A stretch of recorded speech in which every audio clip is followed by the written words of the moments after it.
Okay, so thank you so much, community members, for joining us today. And the Enrich Project is pleased to welcome you to today's session on water-related climate challenges. So today our speakers will be featuring Cheryl Reeds and Gordon Smith from the Nova Scotia Federation of Municipalities. So this event is part of our commitment to deliver timely, actionable solutions that is helping our communities address urgent climate adaptation needs now rather than waiting for distant policy changes. And some may wonder why this matters. So if we all remember that during the 2023 and 2024 Enrich workshops, we conducted almost 25 workshops with African Nova Scotian communities, and some of the key issues uh, that we addressed, or some of the pressing climate risk issues that we addressed, include wildfires, coastal erosion, coastal flooding, that is it to significant coastal property damages. There were also issues to do with food security, mental health challenges, and ecosystem disruptions. It was also interesting to learn that as we also had like some wildlife displacements that are also happening. We have seen a number of wild animals encroaching into residential areas, and this has increased a lot of safety risk in most residential areas. So coastal flooding emerged is one of the critical things that was mentioned, and a recurring concern in most of the communities, and one that requires like immediate action and collective action. So today's our speakers will touch a bit more on river and coastal flooding and erosion, and also some of the practical steps that communities can take to reduce risk and build resilience.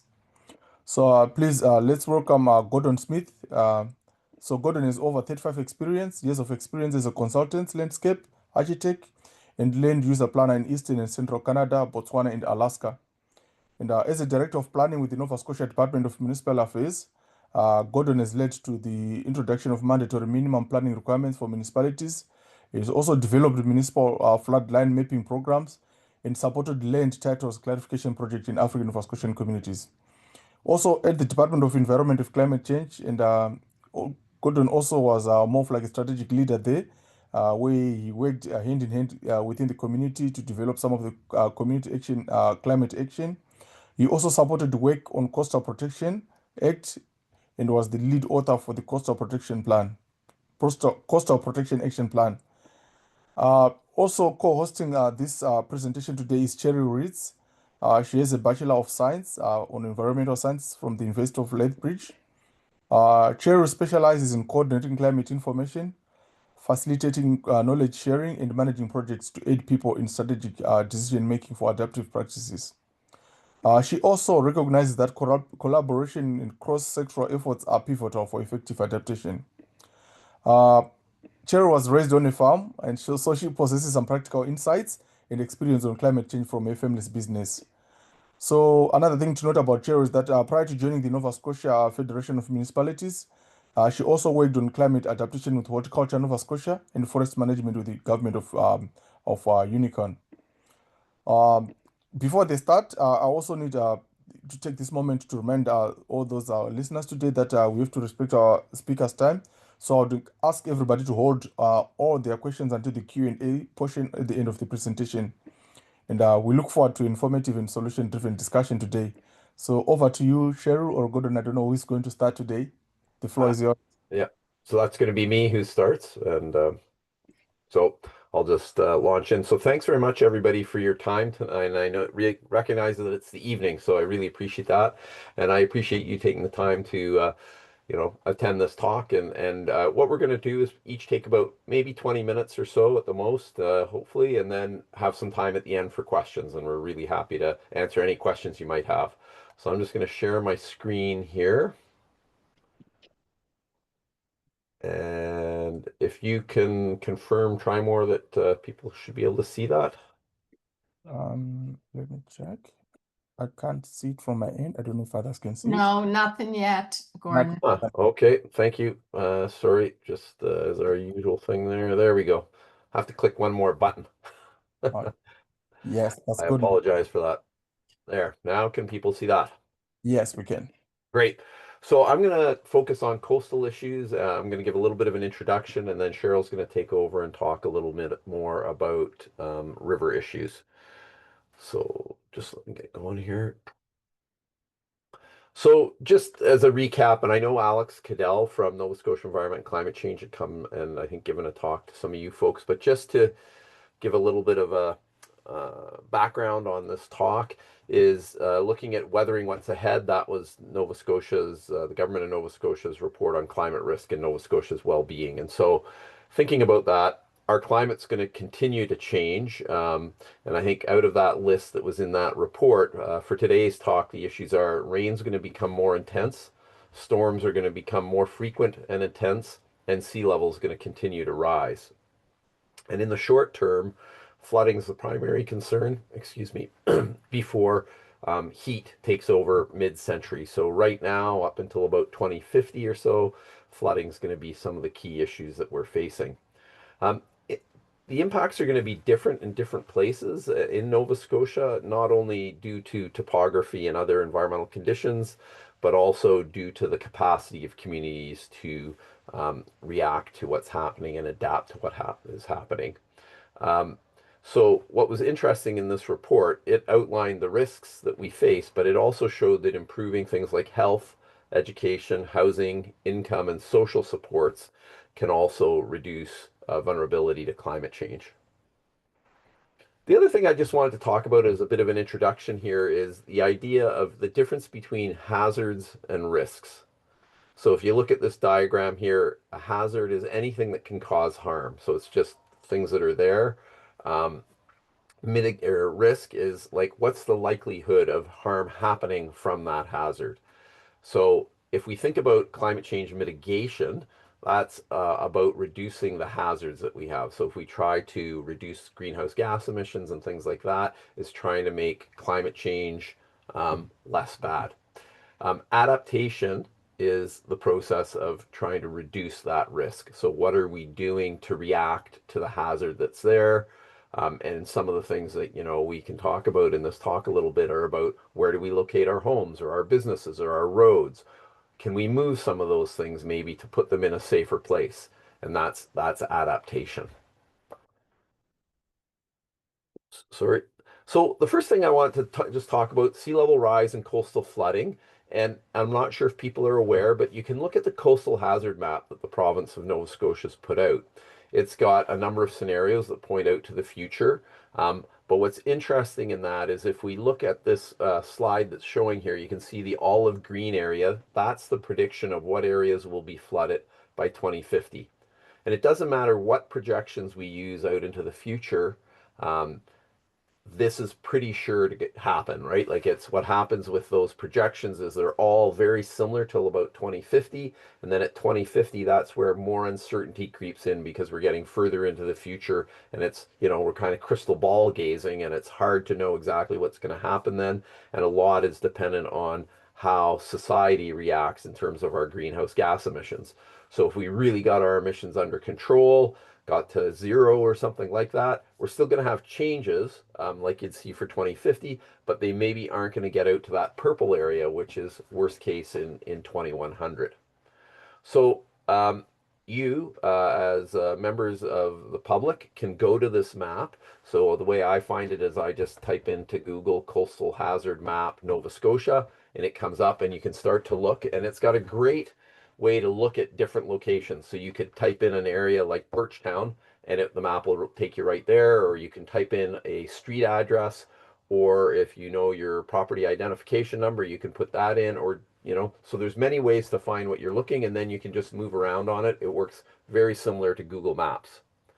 So just thinking about this right now, many municipalities are looking at developing land use regulations to make sure that new development is built in safer places. So that's maybe one of the things to start to ask yourself or to ask your councillors in your municipality is, are there any regulations around coastal protection or coastal flooding or other issues like that in our community? So the other thing that when we're thinking about coastal issues, flooding is one thing, we have pretty good maps. Erosion is the other major impact that we get, the other major hazard. but it's more challenging. There's less certainty in that due to the really variable conditions amongst our coast. We can have one property that's 300 feet long and you can have granite and you can have sand on that same property. And how those things affect erosion is they will react to the waves differently and the erosion differently. And things that affect erosion are fetch, which I'm going to talk about in a little bit, and I'll show you a picture to make that a little more clear. Soils, bedrock, vegetation, and groundwater. So all those things interact, and so there's like 5 things there, so it can make it really complicated to understand exactly what erosion is going to happen. And the other thing that's interesting with erosion is it can be slow or it can be sudden due to slumping. So like the water, the gland gets saturated and then it just slumps and falls away. Or there can be like a storm surge come in and erode a lot away. And we heard a lot about that on the north shore of Nova Scotia during Hurricane Fiona. And the picture in the middle is an interesting one to me. You can see the road there has been quite damaged from waves crashing in and taking it apart. And you can see how the tar on the road's all bent out of shape and everything. The other thing that's interesting is we often look at armoring our shoreline. So those 2 pictures on the right and left show different examples of that. But you can see in the one on the right where some of the armoring is gone. The land behind it has slumped over, or the waves have gotten above that armoring and eroded out behind and things like that. So armoring isn't a permanent solution. It's, can be overcome and there's still going to be maintenance required. But to understand erosion and what's happening there, I mentioned fetch. So that's this idea of what's the distance to the nearest piece of land. And why that's important is it's how long do waves on the ocean have time to build up. So if I only have a very short fetch and the wind's blowing, they can't blow and kind of build up great big waves. And that's the shorter line that's on the left-hand side of this photo. As you can see, there's not very much fetch there. But if I look at the long line on the right-hand side, that comes all the way from the Atlantic Ocean and can come crashing in right on that point. And there can be a lot of energy in that. So when I'm looking at a piece of property and thinking, oh, what's, the likelihood of big waves crashing in here and causing erosion, it's how far is it to the next piece of land? And the differences are quite coarse in a way. Like there's 0 to 100 kilometers, 0 to 10 kilometers, 10 to 50 kilometers, and 50 to 100 kilometers are kind of the distances that we're really considering in terms of how much fetch a property has and how much energy can be developed. The other thing is the soils. So here's a picture of different kinds of soil. So we have sand or sand and gravel or boulders. And again, it shows a picture of how that can change over a short distance, either horizontally or vertically, of what's there and how hard is that in terms of resisting the wave action that comes in. The way we can kind of measure some of that is very simply is if it's if it's sand, I can just kind of grasp it in my hand, but it doesn't stick together. Or is it like a sandstone, which I can crumble with my hand, and it's not very hard, but it's harder than just the loose material like sand? Or do I have to hit it with a hammer? And so each of those have more resistance to the erosive force of the ocean. The other thing that we can look at is vegetation. And so vegetation can also work to hold in. So like, again, I'm thinking of this as if I'm looking at my property or I'm looking at somebody else's property, and what's the likelihood of me losing some of my shoreline to erosion? So looking at trying to preserve vegetation on those slopes, that's one way to reduce that erosion, because the roots can dig down and really hold the soil in place. The picture in the upper left is an interesting one because it talks about if you're going to plant things to preserve your coastline, how could you go about doing that? And they talk about mixed plants. So there's trees, shrubs, and grasses there, overlapping those plantings. So there's multiple layers that happen there. Thinking about not like planting a whole bunch of fir trees or something like that. If you walk through the forest and you look at fir trees, often underneath the needles have fallen and there's no plants underneath that. So you maybe want more open sort of deciduous trees or other things like that that will allow plants to grow underneath. You probably want quick growing plants because you're trying to react to it, but you also need plants that are salt tolerant. So one of these things, if I was thinking about this, would be if I'm buying plants for that, is to really have a good discussion at the garden center where I'm going to be buying some things, or I look at other properties around me that are still in a natural state and seem to be holding quite well. And what are the plants that are there? And can I plant some of those plants on my property to hold this soil in place? So if we kind of look at other tools and guides and things that can help to get more information on properties, um, there is the Coastal Hazard Assessment Report. So it's possible for people to ask for one of these on any property in Nova Scotia.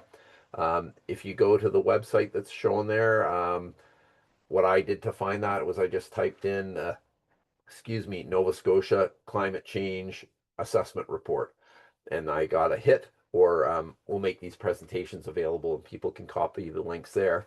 And you can click on a property on the coastal hazard map, and then that'll give you some information. And through that, you can then go and request a hazard assessment report. And what that does is there's a group that provides that service.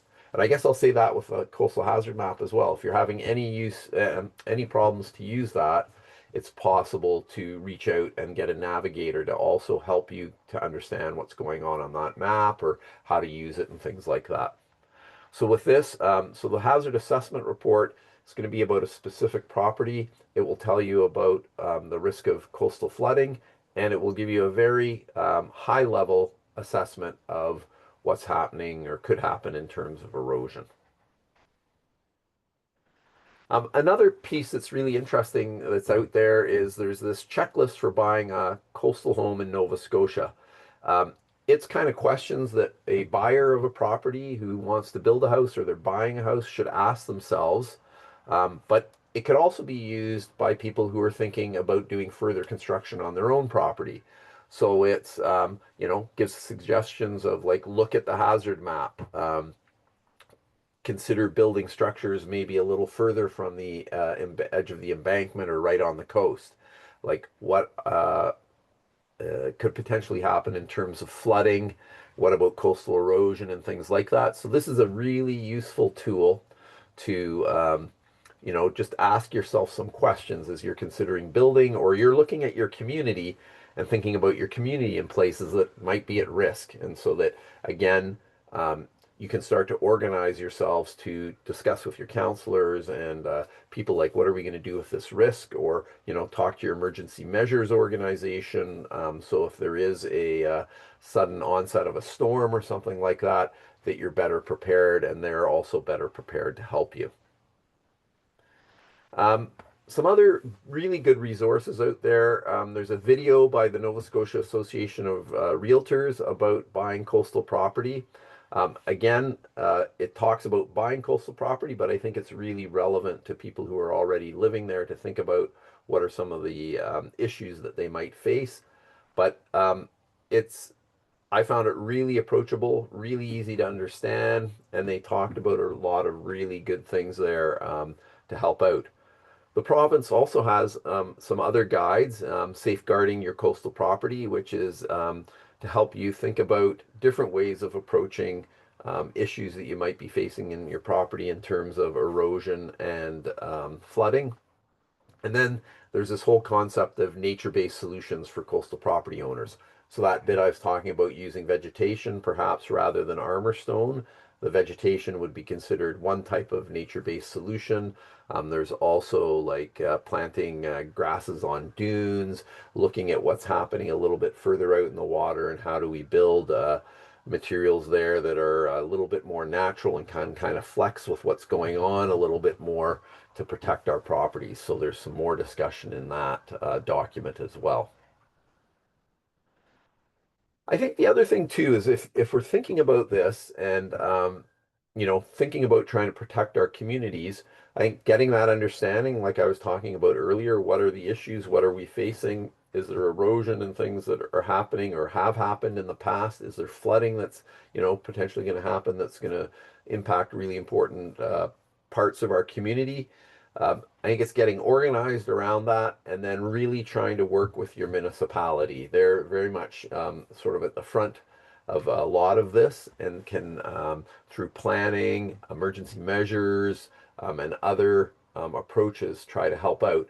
I think part of it too is, you know, not just to look at your particular community, but maybe look at the municipality a little bit more as a whole. And are there other parts of your community that are facing similar issues? And can you all come together around that and then, you know, basically speak to your councillors, maybe even make it a bit of an election issue that, hey, we really want to elect people to represent us in the municipality who are going to help us with these issues that we're facing and really take action on these coastal issues that our communities are facing. And then the last piece here that I'm going to talk about before I hand it over to Cheryl is the Climate Atlantic Coastal Adaptation Toolkit. So again, if you just type in that title, it'll take you to this page. And if you look at this, you can see there's two green headings there. One's for communities and one is for property owners. And this is it asks you a series of questions as you go through this and then tries to guide you towards some thinking on potential solutions that could be appropriate for your community or your property. So there's maybe a little bit of work to get ready, but if you look at the companion resources that are listed there, and they're listed on the page for the adaptation toolkit, there's, you know, some guidance on selecting adaptation options for your property. That gives you some general information about coastlines, climate change impacts, and adaptation. There's some more information on land use planning tools, which the document I was showing before is very specific municipal language that would be used by a municipality to create municipal planning strategies and land use bylaws. This would give a little bit more, a wider range of options around that to think about of how could we approach this. And then part 3 of these companion resources is intervention options and engineering considerations, excuse me, which has a couple of dozen options to manage coastal flooding and erosion. So again, I think there's lots of great information there if you can just kind of search in and think about that. And so I think there's a number of ways to organize information, understand your property and your community's property, and then think about ways to go forward. So I hope that's helpful, but what I'm going to do is pass it over to Cheryl now. So I'll stop sharing and Cheryl, you can take over. So just give me a moment here.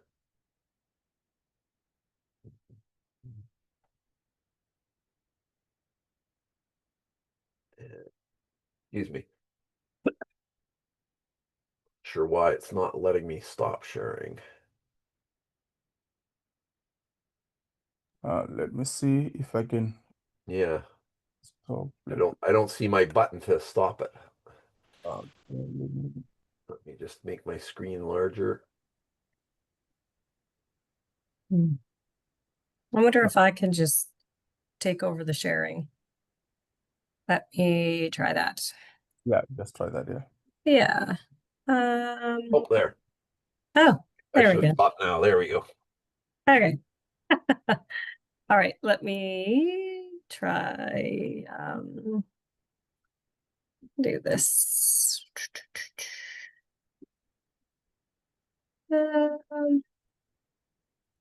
Okay, give me 1 second. Just gonna try center. Oh, there we go. Okay. Do you see, what do you see? Do you see my notes as well? We just see your presentation. Just We the see a presentation? Canva. We see a Canva screen, like Okay. a web Yeah. screen. Yep. Yeah, that's great. Perfect. I'll just keep it there so I don't get yeah, confused. Can you maximize it? Is it okay? Yeah, let me just try that. Da, da, da. Okay, hold on. Let's see. Does that work? Yep. Looks better now. Good. Yep. Okay, actually, let me now I just need to try find my that's gonna take half of it away, isn't it? The bottom of your slides just cut off a little bit. Yeah, okay, let me just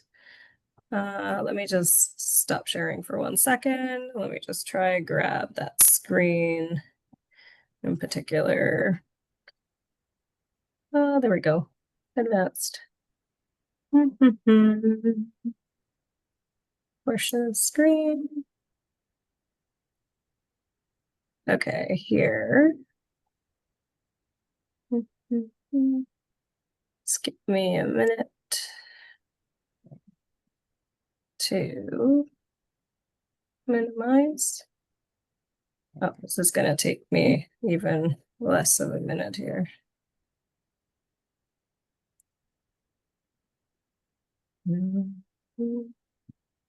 There.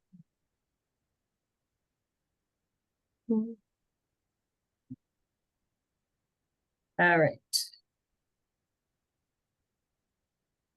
Okay, now do you see the full screen?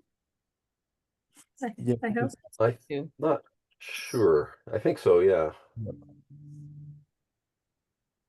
Okay.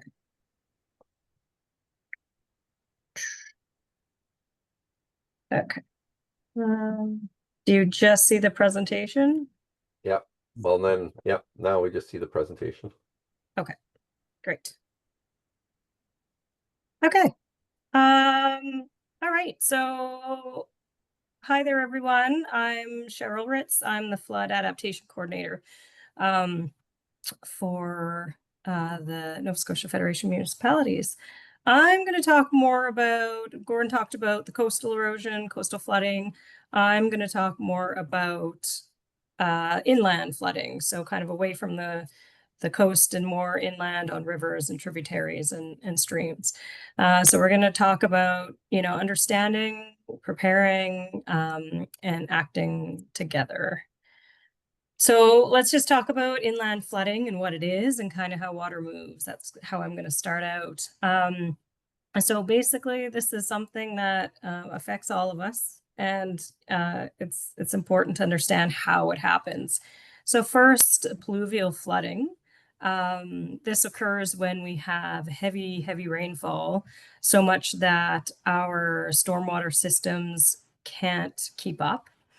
And just, I guess, imagine your streets turning into rivers because the water has nowhere else to go.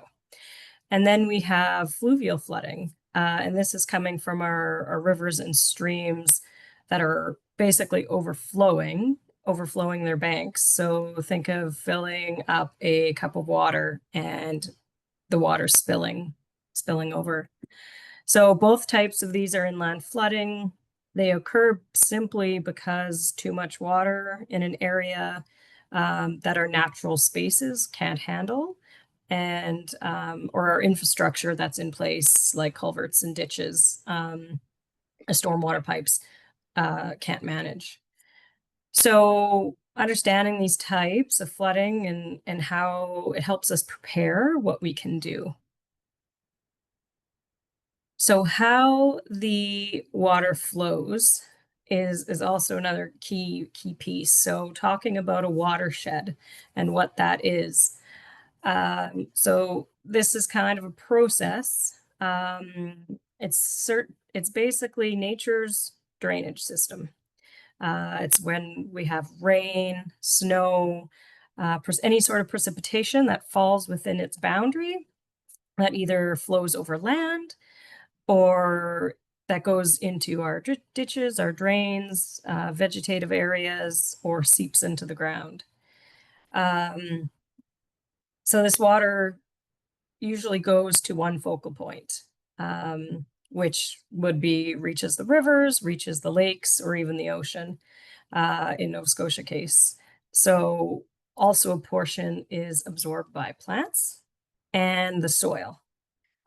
So water travels underground as well, contributing to our groundwater reserves, and then it initially will precipitate back into the, evaporate back into the air. So that is our whole natural kind of water system and how these systems all are interconnected. And this little picture right there kind of shows it kind of fairly clearly. The Government of Canada has it defined as a watershed as the area of land where precipitation collects and then drains into a common outlet, which is our can be marshes and streams, rivers, lakes, or a groundwater source. So understanding how these pathways move, we can really appreciate our natural system, and anything that disrupts it, where could be heavy rainfall, changing a water course, can lead to flooding. So talking about flooding and different levels of flooding, we get into let me just, what happened here? Why is this moving? Hold on. Sorry, you got half of my screen, don't you? There we go. So next, I just want to talk about 3 kind of key pieces that you would see in an everyday rainstorm. So first, I'm going to talk about the first picture we have here is overflow of storm drainage systems. So this occurs obviously when we get a really heavy rainfall, our infrastructure can't handle that excess water. And we see this in a lot of urban sites that have drainage systems that maybe were developed 20, 30, 40, maybe 50 years ago. And then we have a flooded lot, which would be on the far left.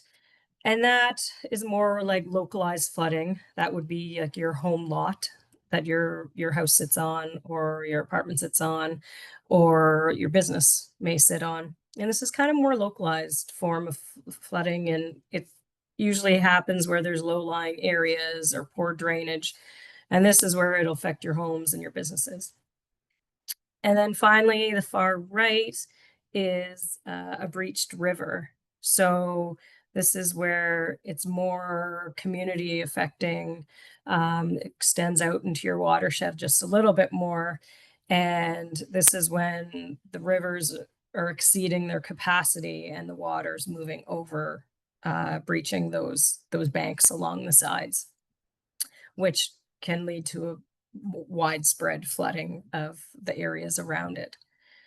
So each of these flooding levels really pose different challenges of how to mitigate or adapt to these. So different strategies would be looked at for different levels of flooding. Now, one way to not so much predict, but, kind of looking into the future, I guess, for flooded areas, we would use a multitude of different planning. Gordon already talked specifically about mapping and coastal mapping, where there's also mapping for inland flooding. This picture at the bottom here is the new inland flooding for the Halifax area. So Halifax municipality has has mapped their entire municipality, and it's now available online. So that's super exciting. So what happens is they take data and maps and models to understand where the flooding may happen. And so by studying past flood events, we can understand the patterns and the extent that could happen. And so by using elevation data, so how high or low your topography is, satellite imagery, aerial imagery, simulating models, all of this combined together gives us these maps that can show us what a flood could look like if you have certain levels of downpour, let's say 1 in 50, 1 in 10-year floods. It can give you those ideas. So this helps us identify risk areas. It helps us plan for emergencies. It helps us, as Gordon said, land use planning on where to develop and where not to. And then it also helps us with public awareness. So like Gordon said, looking at properties to purchase or where living pieces could look, what they would look like. Now, I just want to touch on quickly about assessing your local area. So where you live and steps that you can do in your own, on your own lot, on your street, in your own community.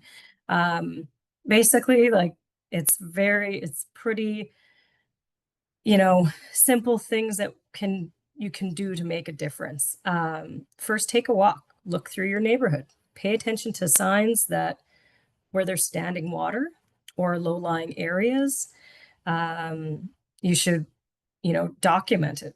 Everybody, using your phone or the GPS on your phone, take pictures, times and dates, jot those things down and record them, which can help build a clear picture for flood-prone spots. Your knowledge really is the key, right? Your community, your knowledge is powerful because you live there. You only really truly know what the environment looks like from your perspective. So just remembering, involvement makes a difference by combining a whole bunch of your neighbors and your ideas and your thoughts and your pictures and your documentation can prove, that your community can be more resilient and help your community be more resilient if you have these key pieces of information. So yeah, talking about, how to effectively communicate, as Gordon had also mentioned in his, was, communication is key on finding these local flooded risks. So gathering out the insights from all your collected people in your community and assessments. So once you have everything organized, you can reach out to your municipal councillor, your MLA. This is kind of crucial step to raising awareness and pushing for meaningful change. So just remember, when communicating with these officials, ask questions. If you're not clear on something, ask to clarify what this means. That shows your engagement in community and your commitment to actually getting some answers and open to discussions and solution building within your community. So it's a good, I just really encourage the support, to support each other for drainage improvements, green infrastructure. These measures can make a significant difference to mitigating any flood risks. So advocating for yourself and your community does, highlight the importance. Just going to go on, talk about a couple other things that you could actually do physically now. So having emergency preparedness in your mind and your mindset of, what am I going to need if I need to evacuate, or if I need to leave, or if I need to help somebody. Emergency kits are something that's really important. Just identifying safe routes. So make sure you know a safe route out of your community and the different routes that you can take. Having your medication with you and flashlights and documentation and money, or just having a simple checklist ready to have, food or water or batteries or a radio if power goes out. Just having these little things kind of ready or set in one place of your house. Establishing a meeting place is also a big, people don't think of this, but if you have to leave and a bunch of your neighbors and your families all at once, talk to your community members and your family and see where is a good spot. Maybe it's your community hall, or maybe it's your church or a certain park. So finding those spots to congregate when these emergencies happen kind of will set a good tone for the rest of the community. And making your home flood ready. So consider thinking about where the water would go first, usually in the basement. So, look at things of maybe you have important documents in your basement, raising those off the basement floors. Maybe also having backwater valves installed to stop sewage from backing up into your home. Don't forget like a sump pump, just even having one on hand, not specifically installed, but having it on hand. Those things can be crucial when water is rising. And then talking about your outdoor space, maintaining your gutters and downspouts, have them clean so water can flow its natural gravity fed distance where it needs to go. Building rain gardens to absorb more water. Rain barrels absorb a lot of water. Building some raised garden boxes with soil in there that absorbs a lot of water. A lot of those green options can, support that excess water, supports your local ecosystem as well. And it keeps, that water cycle moving. So all these measures are not like to protect just your property, but if you think about them all being contributed at the same time with your neighbors, that's an overall resistance for your community. So every little bit helps. Now, more on the community resilience scale, let's talk about, I just talked about the collaborative efforts of working together as a community. That will increase your chances of withstanding any sort of localized flooding. So one way is, clean out those ditches and drains, keep your culverts, if you have one in your area, keep those debris free. We always want to preserve our wetlands and our natural areas. They're big water sinks and carbon sinks. They will soak up a lot of water in these spaces. And they are actual natural buffers. They absorb excess water. They provide a real crucial protection during heavy rains. And then again, just talking about implementation of rain gardens and green infrastructure, it also makes your neighborhood beautiful.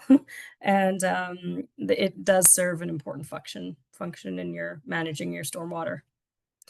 These pictures here that I've been showing that has kind of little infographics.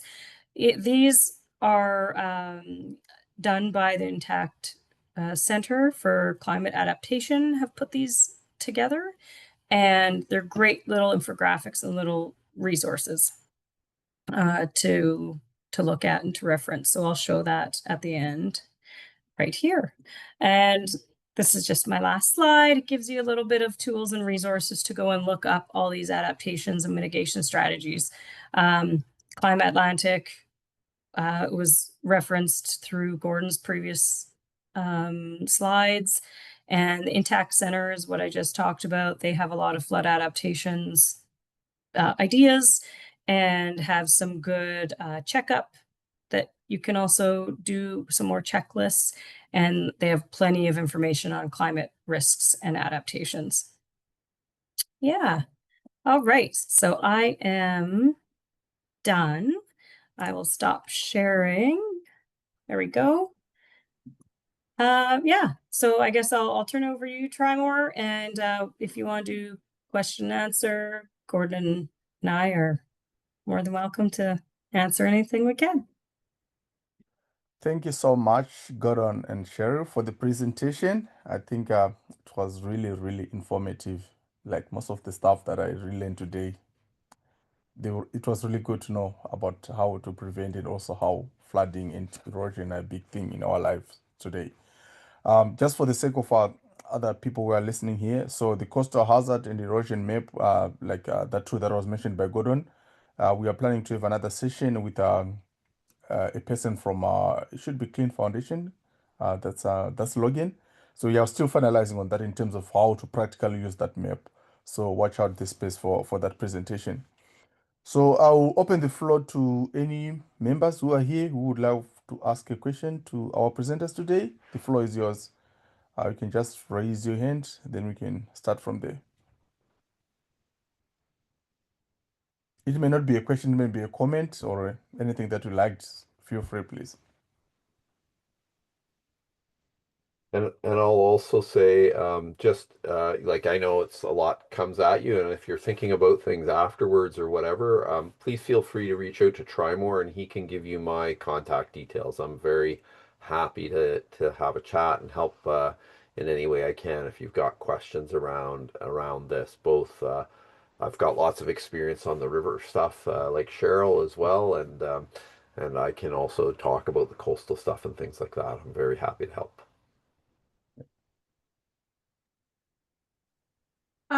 Thank you both for the presentation. Cheryl, I I live in an area that for like almost 40 years never had an issue with flooding until 2 years ago when we had that big one and the whole 2023.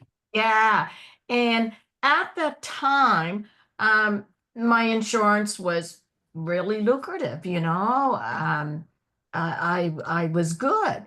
But then just like that, the insurance went down to like 40,000 from almost 200,000, right? And because now they're saying we're a flood area because of that one. In 40 years, we were good, but because of that one, we're now a flood area. So are you guys also having discussions with HRM? Like, and I heard everything you said, you know your community, know your area. Like I said, 40 years, it was never an issue. But if there's culverts or anything that need to be cleaned, like where does HRM come into play in some of this as well? How do they rectify some of the areas so that we're not technically living in a flood area? Like, where are they in all of this, I guess is what I'm getting at. Yeah, insurance is that's definitely a hot topic now. I feel you because I flooded in 2023 and it never happened here before as well. So I totally understand that frustration, or just that questionable where it comes from. I mean, that's the whole piece of where community needs to come together and talk to your counselors and your municipality. I know the Halifax municipality is being very proactive currently. So they are the first ones to finish their flood mapping for their municipality and get it public, which is massive. So that is a really big step on from a government point of view, to actually get that online for people to access. Now, when it comes to like stormwater drainage, culverts, there is a lot of upgrading that is currently happening. But if you really want to know on that front in your neighborhood, yeah, talk to your local counselor. Talk to any of your municipality staff. Like I would reach out to them and ask them if you have specific spots that that is blocked or needs drainage improvement. Like definitely highlight those, take pictures and send them in. So having that documentation will 100% give you some more justification, and even more so if your neighbors and your other neighbors and the neighbors across the road also have issues, just getting that documentation sent into them to get them higher up on the priority list. Gordon, do you have anything that you probably Yeah, have a little I more? think Cheryl's hit it on the head really well. I think like the pictures are really good. I think try to look at what's causing the problem. So is there like culverts under people's driveways are too small? Or is there a culvert that has a lot of debris in it or something that's causing it to back up? So I think having that documentation is really helpful. I think the other thing that we have to think about too, like there's climate is changing, but there's development that's happening around our communities as well, right?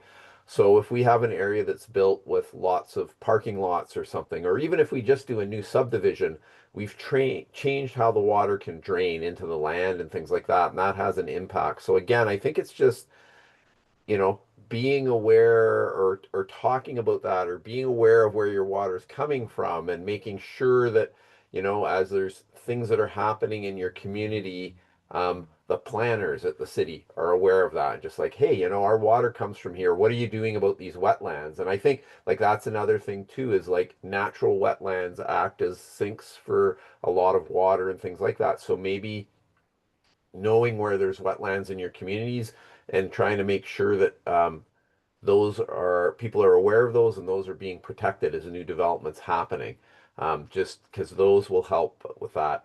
I think, you know, is there things that you could do with some of the municipal staff or ask for certain things, like maybe if there's a large parking lot getting developed, is there a stormwater drainage pond that's associated with that so that water doesn't get released right into the culvert right away and cause that backup? Or could we look at, you know, permeable paving as maybe an option for that? So, and I think it's interesting what you said about the insurance. Unfortunately, the way I think about this with insurance companies, it's only going to get worse, right? Mm. Because insurance companies, their job is to make money, you know, and so what they're doing is looking, how do we reduce, you know, risk. So one of the ways they do that is they reduce the amount that they will pay out in a problem and when there's a problem. And I think that's the other thing it's interesting too, is if we think about land use planning, a lot of that is looking to the future and avoiding future problems. So I think really thinking about what can we do with our community in terms of rain gardens, making sure the drainage system works. And I know like asking perhaps staff like, hey, is there a stormwater management plan for our area? Like, what does that look like? How's that working? You Yeah. know, and things like that. So it's, you know, I think we have to take some of this on ourselves, which makes it a little bit challenging, because we have to know the right questions to ask. But I think, again, working with our community members, you might have somebody there who has some knowledge of this and can help and things like that as well. That's a good point. I'll Yeah. definitely raise that with Ian. Yeah, stormwater management plan would be a big, yeah, use that terminology. I marked it That will down. get them thinking. Even if you don't, you know, quite understand, just throw it out there. But Mhm. yeah, it and I know a lot of municipalities do have that on their radar. It's just they're trying to prioritize you know, different flooded risks, right? What areas are priority. But I do know that when I spoke last with municipality of Halifax, they are using their mapping to find out their priority areas. So they have done a couple really good home retrofit. They do have a home retrofit, or is it retrofit home program that they have been working in a couple areas around Halifax. So keep an eye out for that on their Clean Foundation is actually running that program. And if you're in the priority area, that will maybe a good get good funding and option for homeowners in your area there. So I would, yeah, look into that piece. Okay, Larissa, is it a follow-up question? Because I also have another similar question, which is online. So maybe you can respond to that. I know you're from HRA. Maybe Larissa can go first. Yeah, I was just going to add the context to what Cheryl was saying about the Resilient Home Retrofit Program, if Yes. anyone is interested. But I am outside on a walk, so I hope you can all hear me okay. Yep. So my name is Larissa, and I'm a climate adaptation specialist with HRM, and we just actually wrapped up a Resilient Home Retrofit pilot program with the Clean Foundation, and the program was working with the communities of Upper Hammonds Plains and a community in Spryfield. And what the project did is it was actually energy and flood risk assessments to 20 homeowners, and then 9 of those homeowners received the retrofits for free to help increase the flood resilience. So what we're currently doing is trying to hopefully continue that program, and we're actively looking for funding to do so. So provided that we can receive funding for that, hopefully that can continue. Hmm. So It- Larissa. Yep. Yeah, Larissa, that sounds, when I was talking with Clean Foundation there a couple weeks ago, but sounds great. And I really hope they get that funding because it looks like an excellent opportunity. And to your point, Veronica, anytime you want to reach out and talk about different areas, we're always happy to hear. You know, if we have community support for implementing some of these measures, that is actually can be, you know, a lot stronger than even staff. So that would be where I'm always happy to talk. And I think you probably have my email, but I can send you an Yeah. email if not. No, that's great, Larissa. Yeah, I do. Thinking of community, the Beachville subdivision took a big hit in that as well. So yes, thank you. That's good. And if we can get that program, funding for that program that's currently underway, that'd be great if we can have that replicated in a number of communities. So I think Rhonda had a question in there. Oh yes, so there's Rhonda. She wrote, "What do we do when the waterway has been blocked for over 20 years and now we have a lake and your home is in danger?" Well, that's a really challenging one, I think. I think if you have documentation about how the waterway got blocked, and again, I'm speaking here because I don't know your particular situation, so feel free to add more information, and that could help us, or we might be able to have a little bit of a discussion offline, just to think about this a little bit. But it's like understanding how that's happened and why it's happened. And I think, again, this is where documentation is really important. So, like, I would start sort of taking pictures now, right? Well, Like, anytime there's a storm, and like, we know how it started. Yeah. We've been in contact with HRM and the province, and Yeah. they don't do anything about it. Folks decided on their land, they decided to cover, put fill in it yeah, without putting in the proper Drainage. culverts. yeah, Now it's backing up on my mother's property, which is a hill. yeah, And it's very dangerous because there's kids, of course, they see water, and what do you want to do? Kids want to play with it, yeah, right? absolutely. She has like a total of 1.5 acre, and I say 75% of it is now underwater. Wow. Yeah, and HRM will not do anything, nor will the province. Okay. And Her So- next step is going to the media, and Yeah. that will not be pretty. yeah, and that's unfortunate. Sometimes that's maybe ways to have that discussion is that's where we're forced to go sometimes. But again, I think if there's ways to kind of show that it has been that fill that has caused that, then like again, it's unfortunately, municipalities, they need the evidence a little bit to be able to take the action, right? So it's like, okay, how can we really show, here's some photographs that show like this dam here has backed this up, and that's not a natural dam, and that's impacting my land. It's things like that that will help them to have it. But I think also just being aware, like you said, are there issues for kids and things like that as well? Like there's two pieces of evidence I always say, and I say my emotions will eat your evidence for lunch, is my saying. So like if I have a really good story I can tell, it doesn't matter what the evidence is, I can sway people with that story. So if I have something about children being in danger, or my 80-year-old neighbor, this is the problem that it's causing them, that's what gets people's attention. So I think it's also looking like, here's the evidence, but here's the good story, and air quotes around story, because it should be a true story. It's not something you've made up, but it's like, here's the good story that supports that evidence as well, because those are the two things that get people's attention, is like, here's the impact it could have on somebody who's at risk, or children, or my community as a whole, and here's the evidence that shows what's happened here.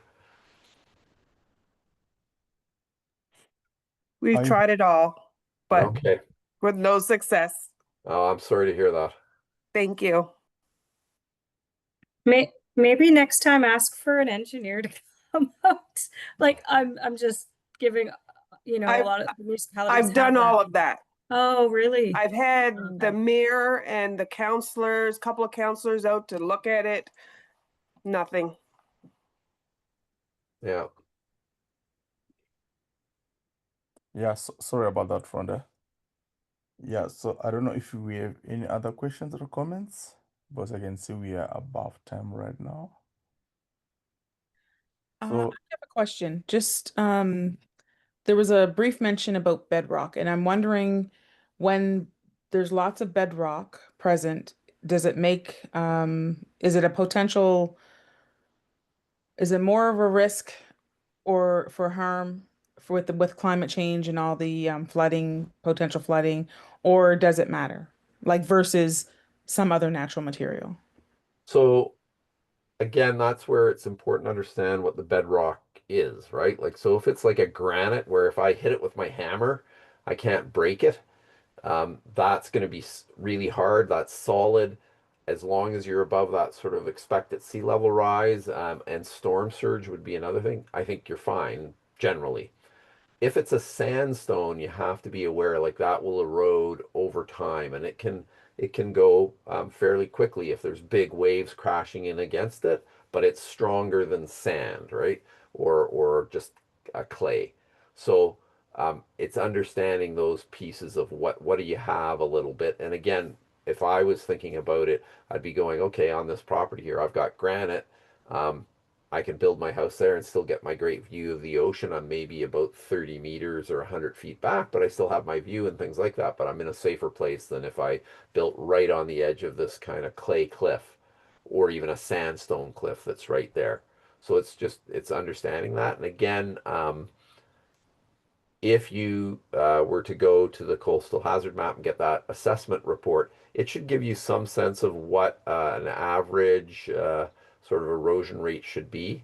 I haven't seen one yet, so I'm making some assumptions on what I've heard. So I think it would be good to I should pick a property and I'll go get one made so I'm really familiar with it. But I think they, as I had understood it, they were going to give some sense of what a rate of erosion could be here. Now they're not guaranteeing that, because again, there's so many things that could affect that. And it's not like a full-on engineering study that would give better information, but it gives some sense of risk. Am I a very high risk or a very low risk, right? And that super hard granite, I'd say is low risk. The sandstone kind of medium, and the just plain sand high in terms of what the risks of erosion would be in those areas. Great, thank you. okay, so if you have any questions or comments, please reach out to me, or then I can forward all your issues to Gordon and Cheryl, and they'll be happy to answer. So yeah, and I think you have my email, so please just let's keep in touch, and Will we be getting a copy of the presentations? sure, you will get a copy of the presentation as usual. Yeah. Perfect. Thank you both. All right. Yeah. And all I know is I'm not looking for a house near the coast.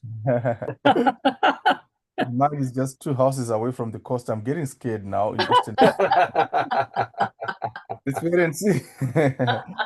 Otherwise, let me take this opportunity to thank our presenters today, Cheryl and Gordon. Thank you so much for your time for this informative discussion. And for sure, we'll have a follow-up with you guys if you've got any questions. And thank you for the time. And everybody who came, I know it's around 8 o'clock right now. And, it takes a lot of devotion and, willingness to learn to be part of this. Thank you so much all for joining. And let's connect soon. Yeah. Let's Thanks very much for your time. I really appreciate you taking the time today. Thanks for having us. Thank you. Bye. Bye.